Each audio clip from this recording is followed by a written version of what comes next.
नमस्कार, मैं हूँ आपके साथ रीमा। वर्ल्ड डॉक्टर्स डे पर हम बात कर रहे हैं कुछ ऐसे इश्यूज की जो हमारे आसपास ही होते हैं। कुछ ऐसी खबरें आ जाती हैं जो हमें परेशान कर देती हैं और उसके बारे में हम जानना चाहते हैं, क्योंकि वो हम की हमारी अपनी या फिर हमारे आसपास की जिंदगी से जुड़े मसले होते हैं। और आज एक बहुत अहम मुद्दा जिस पर हम बात करने वाले हैं, वो है ब्रेस्ट कैंसर और सर्विकल कैंसर। ये दो ऐसे मुद्दे हैं जो भारत में सबसे ज्यादा महिलाओं की जान लेने के लिए सबसे बड़ा कारण बने हैं। और अभी हाल ही में खबर आई, जानी मानी मशहूर अभिनेत्री हिना खान, जब उन्होंने बताया कि वो third stage of breast cancer से पीड़ित हैं, तो उनके फैंस, इंडस्ट्री के तमाम लोग सकते में हैं।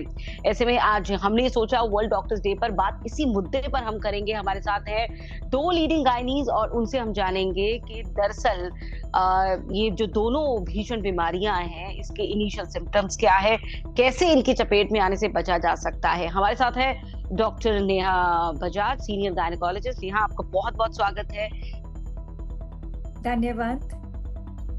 और हमारे साथ है डॉक्टर उमेश। आपका भी बहुत बहुत स्वागत है डॉक्टर उमेश, आज थैंक तक यू। डिजिटल के इस प्लेटफॉर्म पर जुड़ने के लिए।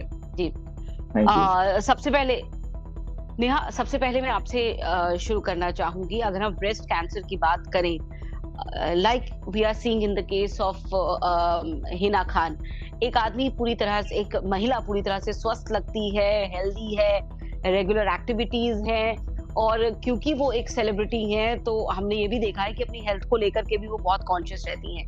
अचानक से इस बीमारी का इस तरीके से सामने आना, मैनिफेस्ट होना, वो भी थर्ड स्टेज में, क्या हम ये मान के चलें कि इससे पहले कोई सिम्टम नहीं आया होगा? क्या ये पॉसिबल है?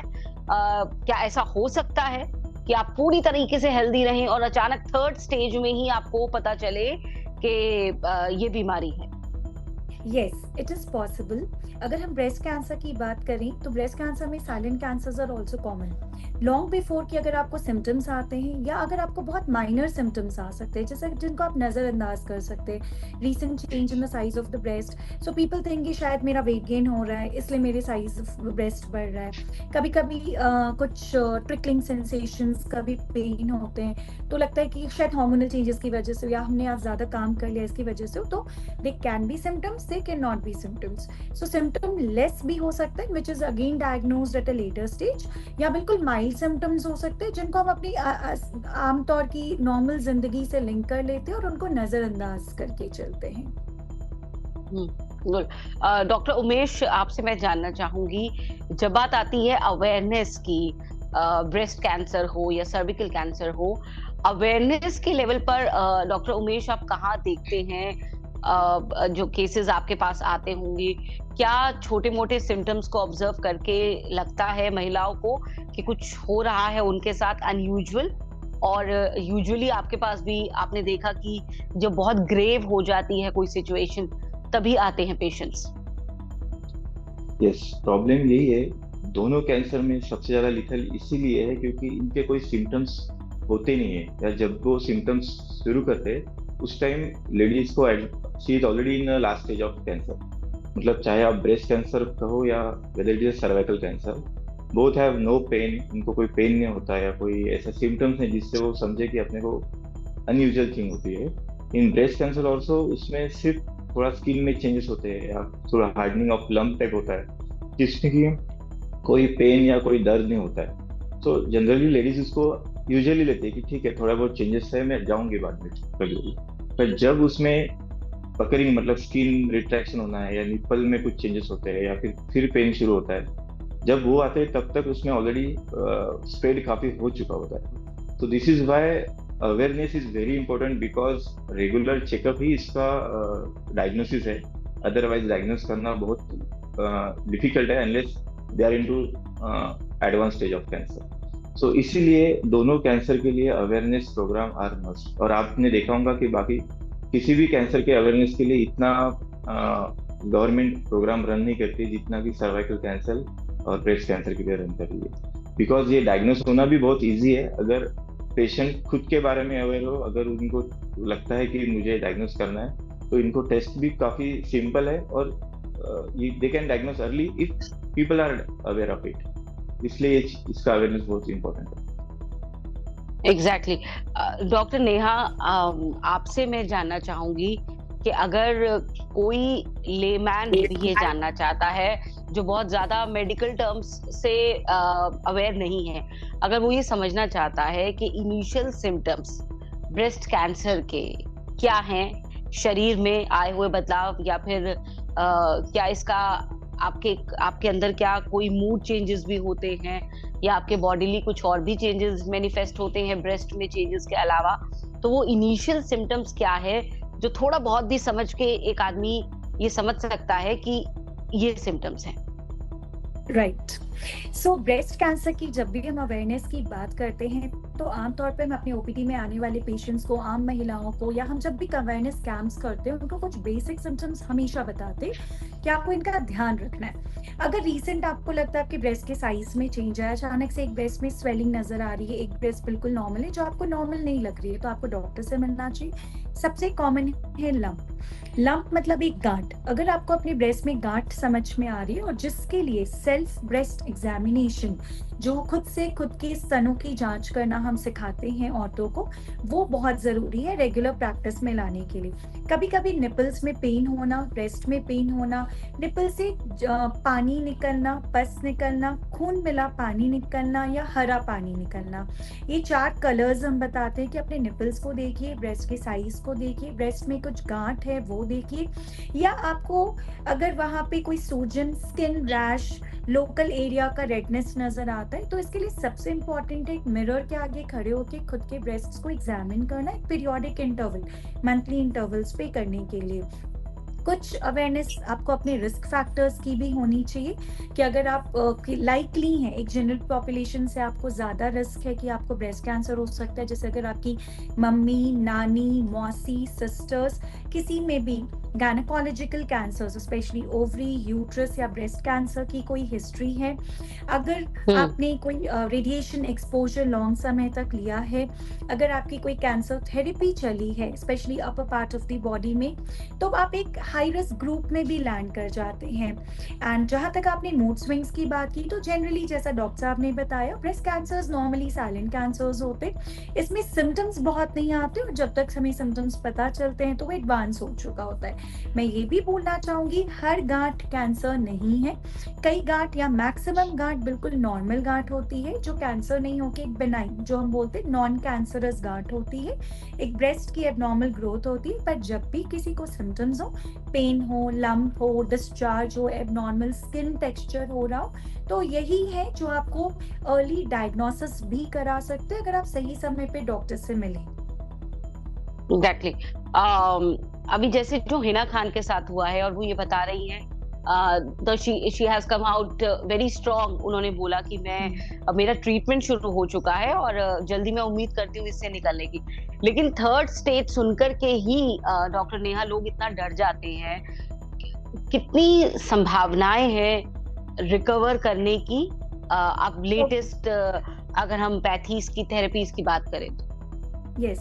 So third stage breast cancer is a regional breast cancer. That means कि जो कैंसर है वो आपको रीजनल ब्रेस्ट टिश्यूज में है, और ब्रेस्ट का जो एक ड्रेनेज होता है, लिम्फेटिक ड्रेनेज उसको हम बोलते हैं, जहाँ से उसके सारे वेस्ट प्रोडक्ट्स बाहर जाते हैं, वो हमारे आर्मपिट के लिम्फ नोड्स में जाते हैं, right, left and mid line. So हम जब स्टेज 3 कैंसर की बात करते हैं तो बेसिकली कैंसर अभी ब्रेस्ट में ही है, वो अभी बॉडी में दूसरे एरियाज में भी फैला नहीं है, बट इसके जो कैंसर के सेल्स हैं वो लिम्फ नोड्स में गए हैं। So this includes the survival rate, surgery और immunotherapy, radiotherapy, chemical therapy. So there various treatment modes depending on कि वो अब स्टेज 3 में भी किस लेवल पे है वो ट्रीटमेंट शुरू किया जाता है। But one thing is very good कि द सर्वाइवल रेट, अगर हम स्टेज 3 या रीजनल ब्रेस्ट कैंसर की बात करें तो overall it is around 84 to 86%। So ऐसा नहीं है कि ये बहुत ज्यादा ही लाइफ हुए, बट हाँ, द थेरेपी के साइड इफेक्ट्स, परेशानी, mental boost, that's all gets affected. So overall stage 3 curable है, it's not non-curable, but of course it only under the supervision of a specialist doctor and proper therapy. Okay. Doctor Umesh, आपसे मैं जानना चाहूंगी, cervical cancers की अगर हम बात करें, अब जैसे हमने ब्रेस्ट कैंसर के जो इनिशियल सिम्टम्स है जो इजीली कोई भी समझ सकता है। तो अब हम अगर बात करें सर्विकल कैंसर की, कौन से ऐसे सिम्टम्स हैं जिससे आपको ये अंदाजा लग सकता है किसी भी महिला को? आजकल तो हमने देखा है बहुत कम एज की बच्चियों में भी ये समस्या होने लगी है कि इस बीमारी से पीड़ित हैं या हो सकते हैं। सर्विकल कैंसर जो है, अगेन इसमें पेन नहीं होता है। फर्स्ट ऑफ ऑल, इसका जो मोस्ट कॉमन इनिशियली जो स्टेज है उसमें सफेद पानी जाना। पर मैं और बार एक बार और कहना चाहूंगा कि सफेद पानी काफी अलग चीजों में भी होता है, जैसे कि इन्फेक्शन है और बाकी भी चीजें। It is one of the factor कि उसमें भी शुरुआत में सफेद पानी जाना, हेवी लगना पेल्विस में, बाद में एनी इंटरकोर्स और एनी टच के बाद ब्लीडिंग होना, intermittent bleeding other than period के बीच में भी ब्लीडिंग होना, ये कुछ इनिशियल सिम्टम्स है जिसमें कि सर्विकल के कैंसर के चांसेस हो सकते हैं। इसमें से अगर कोई भी सिम्टम अपने को दिखता है, at that stage we should do an screening test for cervical cancer. और screening test are very ji ji yes जी आप बात अपनी पहले पूरी कर सकते हैं। और स्क्रीनिंग टेस्ट भी काफी बेसिक ही है, कोई इन्वेजिव टेस्ट नहीं आती इसके लिए और कोई महंगी चीज भी नहीं है। पैप स्मीयर करके एक बहुत ही सिंपल टेस्ट है जो कि अराउंड 90% कैंसर डिटेक्शन हो सकती है, और ये जस्ट ओपीडी प्रोसीजर है। इसमें आप सर्विस का एक जस्ट स्वैब लेते हो और वो स्वैब अपन we send it for diagnosis. उस स्वैब में अगर सर्वाइकल कैंसर के सेल्स डिटेक्ट होते हैं तो डायग्नोसिस हो जाता है, अगर नहीं होते तो अगेन 3 से 4 साल तक के after 4 year only we can do the cervical cancer test. ये तो बेसिक टेस्ट है। ओके। डॉक्टर उमेश, क्या कुछ ऐसे ब्लड टेस्ट भी आते हैं जो कैंसर मार्कर्स होते हैं ब्लड के अंदर? हाँ, ब्लड टेस्ट के अंदर भी कुछ कैंसर मार्कर डिटेक्ट हो सकते हैं, पर वो नॉन स्पेसिफिक होते हैं। वो एक स्पेसिफिक कंडीशन के लिए नहीं कि वो अगर पॉजिटिव आता है तो उसके मतलब सर्वाइकल कैंसर ही, ऐसा नहीं। They are common markers, all of उनमें से सभी अगर बढ़े हुए हैं तो वी कैन गेस कि उसमें कैंसर का संभावना है। For example BRCA1, BRCA2, CA125, foetal, ये इसमें से अगर कोई भी मार्कर बड़ा हो तो अपने हमें कैंसर की टेस्ट करना चाहिए, cervical cancer, breast cancer, even ovarian cancer के भी। डॉक्टर उमेश, आपसे भी और डॉक्टर नेहा, मैं दोनों से जानना चाहूंगी। पहले डॉक्टर उमेश आपसे, अभी तो हम देख रहे हैं कि वैक्सीन्स आ गई हैं अच्छी सर्विकल कैंसर के लिए, लेकिन जहां तक अवेयरनेस की बात है, बहुत कम परसेंटेज है अभी भी भारत में महिलाओं का, बच्चियों का जो वैक्सीन अब तक लगवा चुके हैं। क्या वजह सामने आती है? क्या अभी भी हम उस लैक ऑफ अवेयरनेस से जूझ रहे हैं? क्योंकि ट्रीटमेंट है, ऑप्शन है आपके पास उससे बचाव का, लेकिन आप उस विकल्प की तरफ नहीं जा रहे हैं। इसका सबसे बड़ा रीजन है कि लोगों में मिसअंडरस्टैंडिंग। जिसको कोरोना के वक्त जो वैक्सीन आई थी, अभी भी लोग काफी सारे बोलते कि कोरोना की वैक्सीन की वजह से हमको ब्लाइंडनेस आया, कोई बोलता है हमको ये प्रॉब्लम है। उसके लिए जो गलत जो ये भेजा जाता है, इसके कारण लोग वैक्सीन नहीं लगाते। फॉर एग्जांपल, छोटे बच्चों को भी इम्यूनेशन करते वक्त अगर आप गांव के लोगों को बोलेंगे तो वो बोलते कि नहीं, हमारा बच्चा उससे कमजोर हो जाता है, इसलिए हम नहीं करेंगे वैक्सीन। ये एक बड़ा फैक्टर है कि जिसके कारण लोग को वैक्सीन लेने को थोड़ा झिझक होता है। सेकंड, दूसरी इंपॉर्टेंट चीज है कि प्राइस। अभी तक के जो सर्वाइकल वैक्सीन थे वो काफी महंगे थे, बट कुछ ही दिनों पहले उसके चार्जेस काफी कम हो गए। गवर्नमेंट ने प्राइस कैपिंग लाया है, इसके कारण अभी अफोर्डेबल प्राइस में सर्वाइकल वैक्सीन अवेलेबल है, और हर व्यक्ति ने, चाहे गर्ल हो या बॉय, दोनों के लिए ये वैक्सीन मस्ट है। क्योंकि सर्वाइकल कैंसर जो ह्यूमन पैपिलोमा वायरस है, वो सिर्फ सर्विस को ही कैंसर नहीं करता है, तो यही कैंसर लड़कों में पीनाइल कैंसर को भी क्रिएट कर सकता है। तो दोनों के लिए ये वैक्सीन इंपॉर्टेंट है। अभी तक ये था कि सिर्फ लड़कियों ने ही वैक्सीन लेना चाहिए। रिसेंटली जो गाइडलाइंस है उसके अनुसार लड़कियों के साथ लड़कों को भी ये वैक्सीन लेना चाहिए, जिसके कारण जेनिटल कैंसर्स अवॉइड हो सकते हैं। Very important. Doctor Neha, awareness के लिहाज से मेरा सवाल आपसे भी यही है कि अक्सर हमने ये देखा है कि अपनी हेल्थ को लेकर के जो प्रायोरिटी है महिलाओं के अंदर, खास तौर से मैंने देखा है भारतीय महिलाओं के अंदर, वो अभी भी उतनी नहीं है। एक सेगमेंट हो सकता है जो बहुत ज्यादा अवेयर हो अपने स्वास्थ्य को लेकर के, लेकिन मैंने देखा है एक बहुत बड़ा तबका ऐसा है जो अपनी हेल्थ को बहुत बैक सीट पे लेकर के चलता है। ये भी तमाम बड़ी वजह है, आपको लगता है डॉक्टर नेहा, कि सिम्टम्स थोड़े बहुत पता चलते भी हैं, अपने शरीर में आए बदलाव, लेकिन अवॉइड करती हैं महिलाएं उन पर बात करने के लिए? जी, बिल्कुल। मैं बिल्कुल ऐसा पॉपुलेशन चलता है, स्पेशली लो सोशो इकोनॉमिक ग्रुप की अगर हम बात करें। कारण कुछ भी हो सकते हैं, फाइनेंशियल हो सकता है, सुविधाओं की कमी हो सकती है, हस्बैंड को जॉब छोड़ के डॉक्टर के पास जाना होगा, समय लगेगा, सारी चीज़ें, प्लस घर के काम का pressure, plus lack of awareness also, कि अपनी हेल्थ के प्रति वो उतनी जागरूक ही नहीं, उन्होंने खुद पे कभी उतना ध्यान ही नहीं दिया। They are more concern about their family. So जागरूकता बढ़ानी हमें ज़रूरी है। जागरूकता तभी बढ़ेगी जब हम उन्हें उस बीमारी के बारे में समझाएँगे, उन्हें ये बताएँगे कि अगर आप पहले इंटरफेयर कर लोगे तो वो आपके और आपके परिवार दोनों को हेल्प करेगा। बिकॉज़ इंडियन फैमिली स्ट्रक्चर में फीमेल्स ही घर का आधार है, परिवार का आधार है आज के दिन में। सो अगर उनका हेल्थ अच्छा है तो डेफिनेटली पूरी फैमिली की हेल्थ अच्छी है।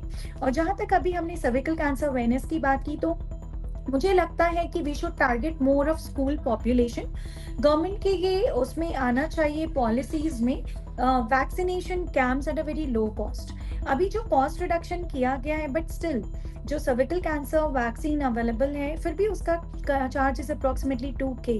सो बहुत लोगों के लिए अफोर्डेबल नहीं है, that is also only for young girls, young बच्चियों के लिए कॉस्ट को कम किया गया है। जो एडवांस एज में है 26 to 45, उसमें अभी भी जो हमारे पास इंटरनेशनल ब्रांड्स के अवेलेबल वैक्सीन हैं वो एक्सपेंसिव हैं। कुछ लोग हमारे पास भी आते हैं जो लेना चाहते हैं, but because of the cost factor थोड़ा पीछे हट जाते हैं। सो अगर हम सर्वाइकल कैंसर के लिए अवेयरनेस बनाना चाहते हैं, इसके इंसिडेंट्स को कम करना चाहते हैं, तो हमें मास कैंपेनिंग करनी होगी और मास वैक्सीनेशंस करने होंगे, जैसे हमने बाकी अदर बीमारियों के लिए लाइक पोलियो, ट्यूबरकुलोसिस, इन सब के लिए गवर्नमेंट के डिफरेंट प्लान्स हैं। काफ़ी अहेड हम गए हैं इसके लिए। अब तो आप टीवी पर भी ऐड देख सकते हो, आपको इन जनरल पॉपुलेशन। और हमने भी एक शिफ्ट देखा है, पहले एक अफ्लुएंट सोसाइटी के पीपल थे, वो दे वर मोर कंसर्न, पर अब हमारे पास हर कोई आते हैं, lower middle class, even lower class की कोई इंजेक्शन आती है कैंसर से बचाने के लिए। सबसे बड़ी चीज़, जैसे डॉक्टर साहब ने बोला, डर, वैक्सीन का डर, उनको ये डर होता है कि कैंसर की वैक्सीन दिलाने से उल्टा असर ना हो जाए, कैंसर ही ना हो जाए। बट हमें इस चीज़ को विजुअल प्रेजेंटेशंस के थ्रू, मोर एड्स के थ्रू, गवर्नमेंट पॉलिसीज के थ्रू उस डर को पब्लिक से हटाना होगा। तो definitely as cervical cancer is very much preventable by a normal simple vaccine life के एक बहुत अर्ली स्टेज में। जब आप पीडियाट्रिशियंस के पास बाकी वैक्सीन्स लगाते हैं, उसी तरह ये वैक्सीन भी लग जाएगा। It can be a part एक नॉर्मल जो वैक्सीन स्केड्यूल है। So that will really help India and all the women in India. Absolutely, very important, and I think both of you, doctor Umesh and doctor Neha, आपने इतने important insights दिए हैं कि मुझे लगता है बहुत सारे लोग, क्योंकि आज जैसा कि मैंने कहा कि हिना खान की खबर के बाद काफी लोग जानना चाह रहे हैं इस बारे में, और हमने देखा कि आंकड़ों के हिसाब से cervical cancer and first number पर breast cancer and then second number पर सर्विकल कैंसर भारत में महिलाओं की जान लेने वाले तो सबसे खतरनाक कैंसर्स हैं। तो मुझे लगता है ये जो पूरी बातें हैं ये जरूर बहुत हेल्पफुल होने वाली हैं तमाम लोगों के लिए। Thank you so very much doctor Umesh आपका, एंड डॉक्टर नेहा आपका, इस पूरी जानकारी के साथ जुड़ने के लिए। Thank you so very much. Thank you.